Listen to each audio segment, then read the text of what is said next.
सबसे महत्वपूर्ण बात यह है कि ये अनकॉन्स्टिट्यूशनल है, ये असंवैधानिक है। ये एक ऐसी व्यवस्था है जिसमें कि देश की पूरी राजनीति बदल जाएगी। आप सोचिए कि विदेशी ताकतें हिंदुस्तान के इलेक्शन में पार्टिसिपेट कर सकती हैं, डायरेक्टली या इनडायरेक्टली। आप ये देखिए कि कॉरपोरेट का कंप्लीट टेक ओवर का रास्ता खुल गया। तो जो बातें हमने अपनी पिटिशन में कही हैं, कॉमन कॉज ने और एडीआर ने, वो बातें वैसी खुल जाती, वो बातें वैसी बाहर आती।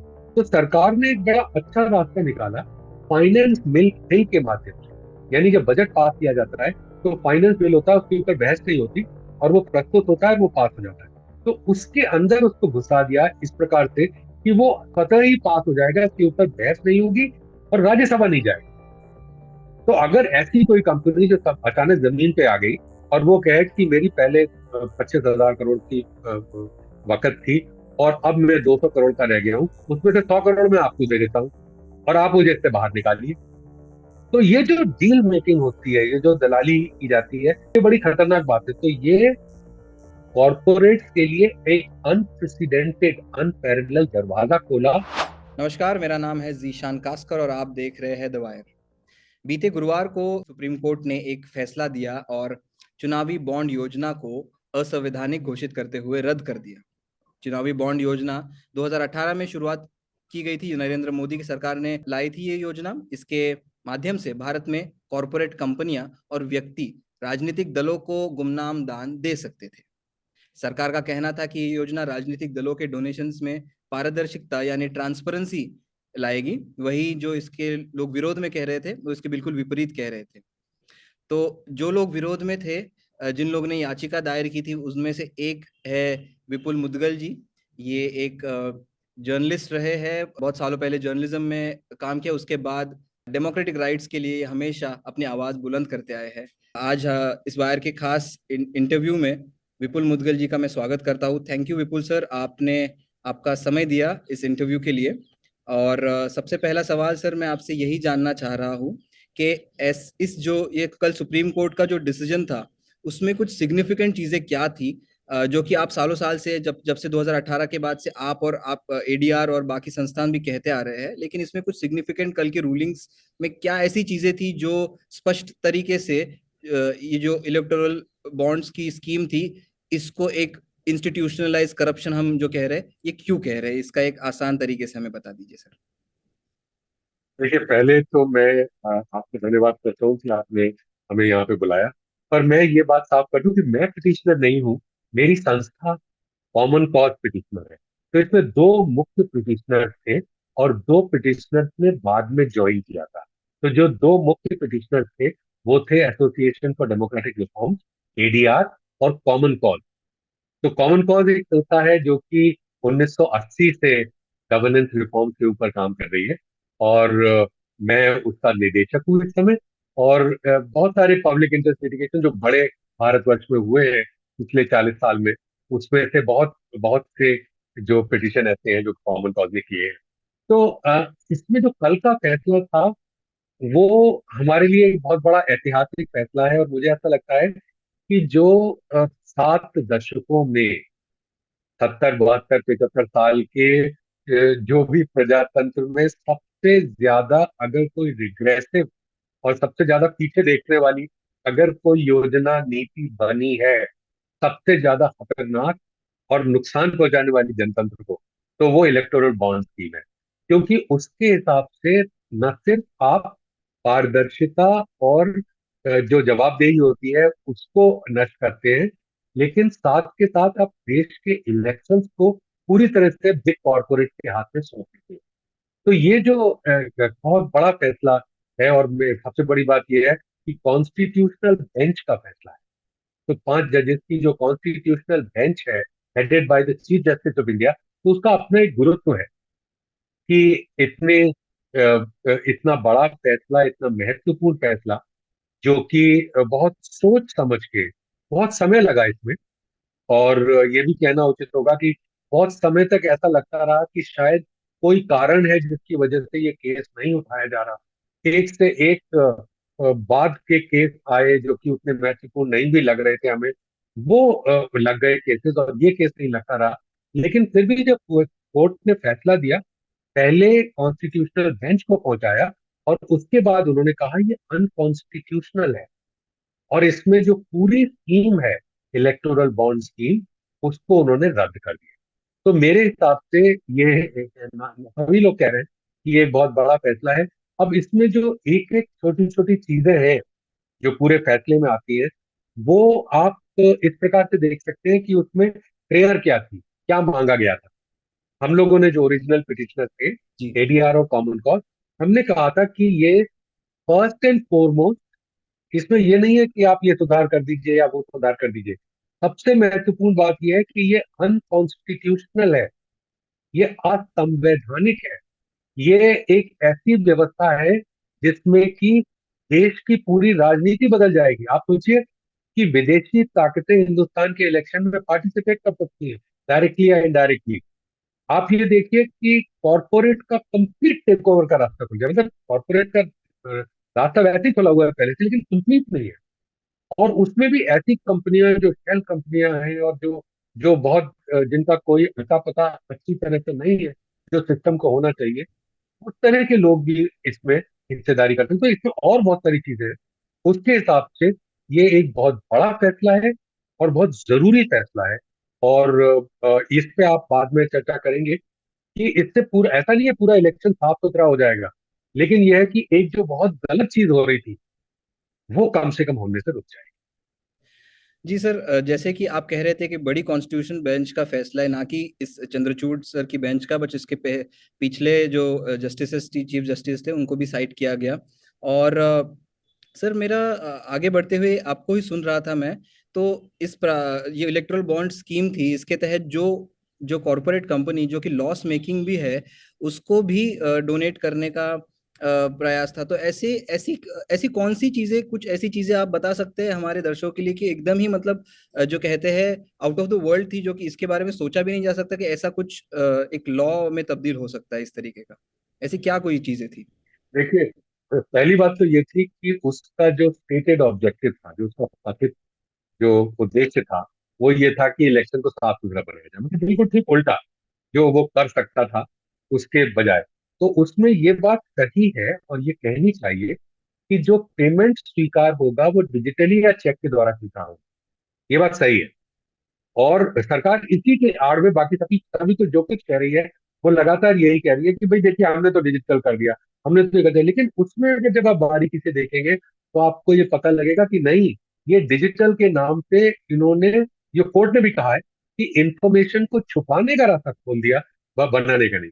तो जैसे आपने कहा लॉस मेकिंग कंपनी, तो उसमें कंपनीज एक्ट में एक संशोधन किया गया। और सबसे बड़ी बात हमारे लिए ये थी कि इनके ऊपर चर्चा ना हो। अपर हाउस यानी राज्यसभा में इसके ऊपर अगर चर्चा होती तो जो बातें हमने अपनी पिटिशन में कही हैं, कॉमन कॉज ने और एडीआर ने, वो बातें वैसे ही खुल जाती, वो बातें वैसी बाहर आती। तो सरकार ने एक बड़ा अच्छा रास्ता निकाला फाइनेंस बिल के माध्यम से। यानी जब बजट पास किया जाता है तो फाइनेंस बिल होता है, उसके ऊपर बहस नहीं होती, और वो प्रस्तुत होता है, वो पास हो जाता है। तो उसके अंदर उसको घुसा दिया इस प्रकार से कि वो स्वतः ही पास हो जाएगा, इसके ऊपर बहस नहीं होगी और राज्यसभा नहीं जाएगा।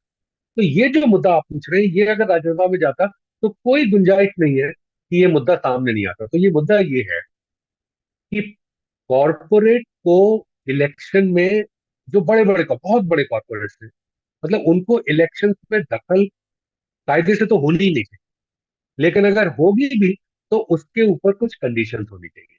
तो एक कंडीशन इंडिया में जो पहले थी, जब से ये शुरू हुआ, पहले नहीं था, कॉर्पोरेट का हिस्सा नहीं था। आप अगर धनवान व्यक्ति है तो आप दे सकते हैं इंडिविजुअल के रूप में, लेकिन कंपनी नहीं कर सकती, क्योंकि उससे ऐसा लगता है कि कंपनी सरकार के साथ सौदेबाजी कर रही है कि हम आपको पैसे देंगे, आप हमको कुछ फायदा पहुंचाएंगे। क्योंकि कोई कंपनी की तो कोई आइडियोलॉजी होती नहीं है। कंपनी तो एक कंपनी है, शेयर होल्डर्स की कंपनी है। तो उसमें 7.5% का कैप कि कंपनी, और 7.5% किस चीज का? अपने पिछले 3 साल में कमाए गए एवरेज लाभ का 7.5%। यानी कि अगर इसमें profit making company, then it will be the 7.5% of your average profits of the last 3 year.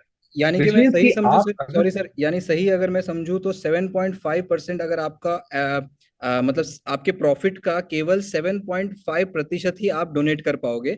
लेकिन ऐसा पहले कैप हुआ करती थी, लेकिन इस बॉन्ड के थ्रू अब वो कैप भी हट गई 7.5 के, आप पूरा 100% भी आप डोनेट कर सकते हैं टेक्निकली।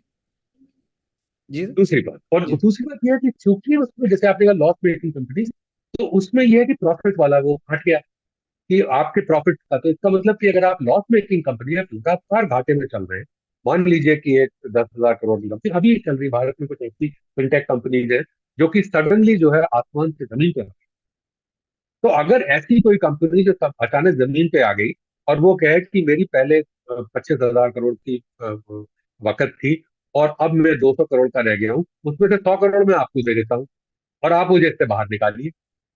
तो ये जो डील मेकिंग होती है, ये जो दलाली की जाती है, ये मतलब आप खुशी से दीजिए, आप आपको लॉ अलाउ करता है। आप अगर प्रॉफिट मेकिंग कंपनी है, बहुत अच्छी बात है, देश की सेवा कर रहे हैं, शेयर होल्डर्स की सेवा कर रहे हैं, आप अपने उसका 1% दे सकते हो। 7.5 क्यों था? क्योंकि अगर आप बहुत ज्यादा देंगे, मान लीजिए कि अगर चुनाव में 1,000 करोड़ रुपया खर्च हो रहा है किसी एक चुनाव में, राज्य का चुनाव है, दो राज्यों का चुनाव है, तो उसमें से पता लगा अगर सारा ही कॉर्पोरेट दे देगा तो उसमें किसी और की भागीदारी नहीं रह जाएगी, छोटी कंपनियों की, मझोली कंपनियों की, किसी की भागीदारी नहीं। तो इसमें यह था कि लॉस मेकिंग कंपनीज के अलावा जीशान, इसमें एक महत्वपूर्ण बात यह है कि भारत में शेल कंपनीज बहुत है, बहुत सारी कंपनीज जिनका उद्देश्य, उनको सिर्फ इसीलिए बनाया जाता है कि वो इलेक्शन के लिए बनाया गया है और वो आएंगी और पूरा पूरा पैसा इलेक्शन में दे देंगी। या ऐसी कंपनी सोचिए जो अपना प्रॉफिट नहीं दे रही, अपना लॉस तो है, मतलब प्रॉफिट तो है ही नहीं, अपनी कंपनी का रिजर्व जो रखा हुआ है, जो शेयर होल्डर का पैसा है वो भी दे दे, मान लो अपना कैपिटल दे दे सारा।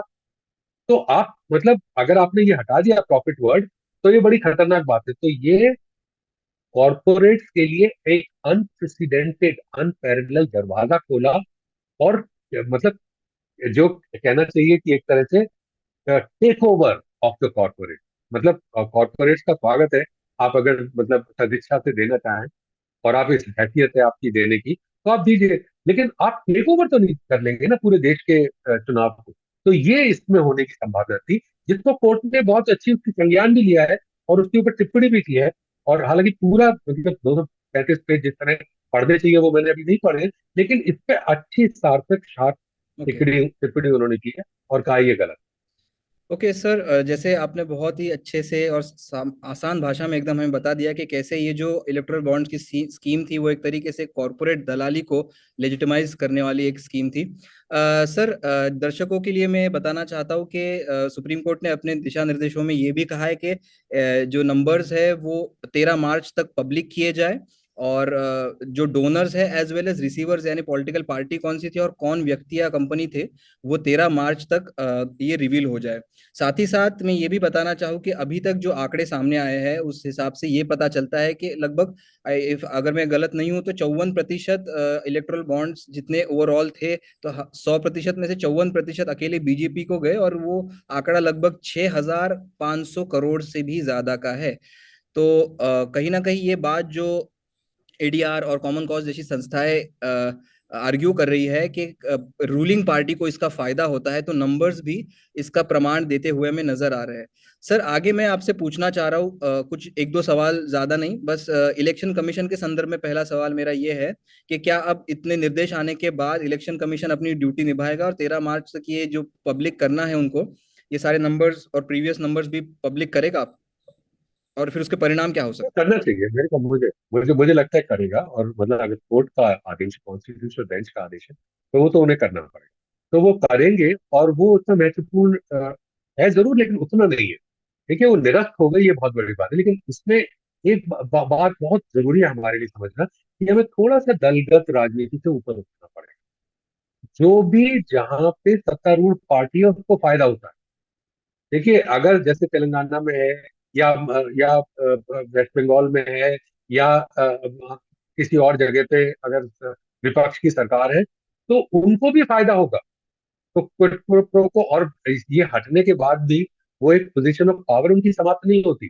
तो ये दलगत राजनीति से ऊपर उठना पड़ेगा। लेकिन ये बात सही है आपकी। देखिए मुझे एक बात कहना बहुत आवश्यक है यहाँ पे, कि ये क्यों इतना खतरनाक था, क्योंकि इसमें जो फॉरेन कंपनीज हैं उनकी इंडियन सब्सिडरीज हैं वो भी इसमें हिस्सा ले सकती है। ये बहुत खतरनाक बात थी। तो इसमें क्या है कि मान लीजिए कि बहुत सारी कंपनियां, मतलब एक दो नहीं, हमारे स्टॉक मार्केट में हजारों कंपनियां ऐसी हैं जो कि कोई कोई मिडिल ईस्ट की है, कोई वेस्ट एशिया की है, कोई कोई साउथ ईस्ट एशिया की है, कोई किसी का पता ही नहीं है कहाँ से, मॉरिशस में रजिस्टर्ड है लेकिन उसके तमाम तरह के उसके हिस्सेदार हैं। तो वो इस तरह की कंपनीज अगर आती हैं और इंडिया में अपनी सब्सिडरी खोल लेती है, तो वो इंडिया में पार्टिसिपेट कर सकती है। हमें तो पता ही नहीं है कि इनके पार्टनर कौन है। हो सकता है कोई आतंकवादी संगठनों से उनके वो तार जुड़े हो सकता है नशीली सामान जो बेचते हैं उन लोगों के साथ में हो सकता है भारत का ही काला धन वहां से राउंड ट्रिपिंग हम होते हुए देखते हैं वो उनमें आ रहा हो। तो ये जो फॉरेन उसके लिए खोला, ये दुनिया में किसी देश में नहीं है। किसी भी ऐसे अच्छे देश में जो डेमोक्रेसी का पालन करता हो उसमें नहीं है। और बड़ा बवाल हुआ था अमेरिका की राजनीति में जब ये पता लगा था कि रशिया ने वहां पे या कोई चीन ने भी एक किसी तरह से पैसा खर्च करने की हम्म, कोशिश की थी उनके इलेक्शन में।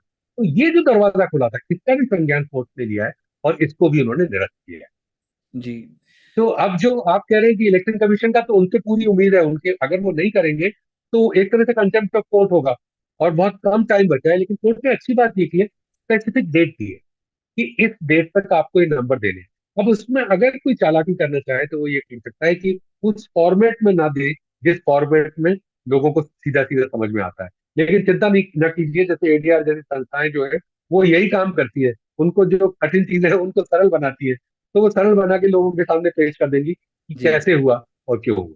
जी, बहुत इंपॉर्टेंट काम होता है वो कि लोगों के सामने कितने आसान तरीके से ये कॉम्प्लिकेट लीगल मुद्दे हम सामने रखें। सर, कुछ और आखिरी के कुछ सवाल आपसे। ये जो अब सुप्रीम कोर्ट के निर्देश के बाद अभी जैसे कि इतने सालों के अब इलेक्टोरल बॉन्ड्स इकट्ठा हुए हैं, पैसा आया है, यानी कि 2018 में स्कीम आई तो उसके बाद से पैसे पॉलिटिकल पार्टीज रिसीव कर ही रही है और आंकड़े भी सामने आ रहे हैं। तो अब इस पैसे का क्या होगा? क्या वो अब जो ऑलरेडी इनके पास है वो चले जाएंगे, या अब क्या होगा जो ऑलरेडी इशू किए हुए इलेक्टोरल बॉन्ड्स है उसका? देखो जैसा मैंने समझा है उसके हिसाब से तो ऐसा लगता है कि जो ओरिजिनल बायर है उसको वापस पैसा उसके अकाउंट में वापस मिल जाएगा, क्योंकि ये ट्रांजैक्शन तो डिजिटल ही था। तो उनको पता है किसने खरीदा है। तो जिसने भी खरीदा होगा, इसमें एक और था कि बेयरर बॉन्ड था, तो जिस आदमी ने खरीदा है वो किसी और को दे सकता है। हम्म। तो उसमें एक बड़ा भारी नुकसान ये था कि अगर मान लीजिए कोई अपना काला धन सफेद करना चाहे तो जिसके पास पैसा लेजिटिमेट है वो खरीदे और वो उसको पैसे से फर्दर बेच दे किसी और को, और वो अपना काला धन सफेद कर ले और उसको दे दे। तो ये जो तरीका है ये खत्म हो जाएगा। इसमें ये होगा कि जो ओरिजिनल बायर है उसके अकाउंट में पैसा हम्म। वापस पहुंच जाएगा और लोगों को ये पता होगा। देखिए अब तक जो है वो इस बात का कहना भी बहुत आवश्यक है कि जो कंपनियां हैं कॉर्पोरेट है उनके शेयर होल्डर्स को भी नहीं पता था कि किस पार्टी को पैसा दिया गया। इतना पता था कि मैं जिस कंपनी में शेयर रखता हूँ उस कंपनी ने इलेक्टोरल बॉन्ड के जरिए कितना पैसा खर्च किया है, लेकिन ये नहीं था कि ये किस पार्टी को दिया।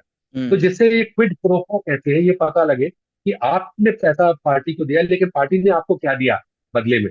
तो ये भ्रष्टाचार का सबसे बड़ा संकेत जो है वो ट्रांसपेरेंसी और पारदर्शिता इसी बात से बिल्कुल। होती है।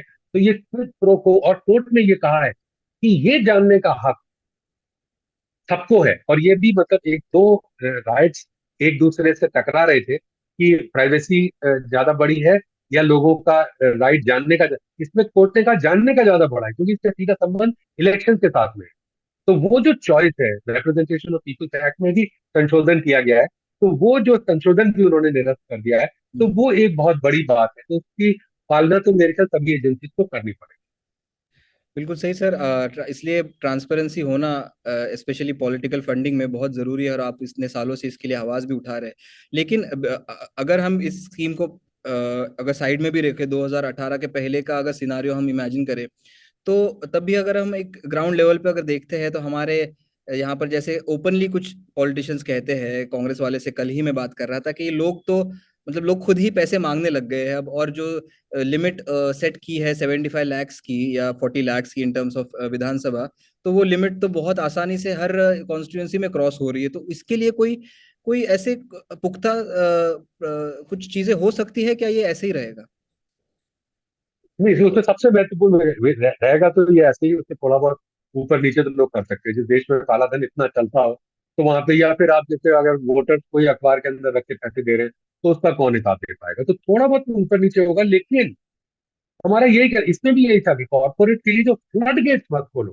थोड़ा बहुत अगर ऊपर नीचे होता है तो कोशिश करो कि वो भी ना हो, लेकिन आप फ्लड गेट अगर खोल दोगे तो बहुत बड़ी मुश्किल होगी। तो बिल्कुल सर, ये इसमें फ्लड गेट वाला जो अभी एग्जांपल, तक, sorry sir to interrupt you, लेकिन आप ही को कोट करते हुए आप ही का इंटरव्यू से मैंने लिया कि 2017 में बीजेपी को जो कॉर्पोरेट फंडिंग मिल रही थी वो लगभग कुछ 10 करोड़ के आसपास थी, और एक ही साल में 2018 में इलेक्ट्रल बॉन्ड्स आने के बाद वो कुछ 10 टाइम्स हो गए। I don't remember the number, if you could quote the number, but वो 10 करोड़ थे, वो कुछ 10 गुना ज्यादा हो गए एक ही साल के अंदर इलेक्ट्रल बॉन्ड्स आने के बाद।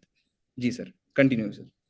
नहीं, ये बात सही है कि ये बात आपकी सही है, लेकिन ये है कि रूलिंग पार्टी को हमेशा फायदा। देखिए, रूलिंग पार्टी ही तो सब कुछ है, सर्वे सर्वा है, तो रूलिंग पार्टी को हमेशा फायदा होगा। लेकिन हमारी सबसे बड़ी समस्या ये है कि अभी जैसे पनामा पेपर्स के जो वो निकले थे, आईसीआईजे नाम की संस्था है जो इंटरनेशनल कंसोर्शियम ऑफ जर्नलिस्ट है, और उसमें भारत के भी एक दो अखबार शामिल है। तो उन्होंने जो खोजबीन की थी तो पता लगा था कि 500 कंपनियां ऐसी हैं भारत में, और ये भी मतलब कंजर्वेटिव एस्टिमेट है, जो कि ऑफशोर कंपनीज हैं, फाउंडेशन और ट्रस्ट के हाथ में इनका पता ही नहीं है कि कौन है। उसमें पता लगा कि बहुत महत्वपूर्ण व्यक्ति, हमारे राजनेता, हमारे एक्टर्स, हमारे प्रोजेक्ट लॉयर्स, हमारे बड़े बड़े आदमी जो जिनके पास पैसा है, वो लोग उनमें शामिल हैं। तो उसके अलावा कौन शामिल है, भगवान जाने कौन शामिल है, किस तरह के लोग हैं। पनामा पेपर्स में कम से कम 78,000, मेरे ख्याल 7,85,000 एंटिटीज की उन्होंने खोजबीन की थी। तो अगर इस तरह की संस्थाएं अगर घुस जाएंगी इलेक्शन के अंदर, तो वो तो इलेक्शन को बिल्कुल बर्बाद कर देंगी। और जो आम आदमी है, जो किसी पॉलिटिकल पार्टी को कुछ पैसे दे सकता है या कोई चुनाव लड़ सकता है। देखिए, मेरे लिए जो सबसे महत्वपूर्ण चीज इसमें है, जो आपने पहले प्रश्न पूछा था, उसमें ये था कि ऐसा न हो कि आम आदमी के हाथ से सभी कुछ निकल जाए। पूरा जो इलेक्शन का जो पूरा तरीका है, अब अगर मान लीजिए ये लिमिट थी जो 75 लाख की, कहीं पे 72 लाख की लिमिट उन्होंने बनाई हुई थी, तो वो लिमिट है, ठीक है, वो कैंडिडेट के ऊपर लिमिट है। लेकिन अगर पॉलिटिकल पार्टी राष्ट्रीय स्तर पे उसकी कंस्टिट्युएंसी में 73 लाख के बजाय 73 करोड़ खर्च करना चाहे तो वो कर सकते हैं, वो इलीगल नहीं है।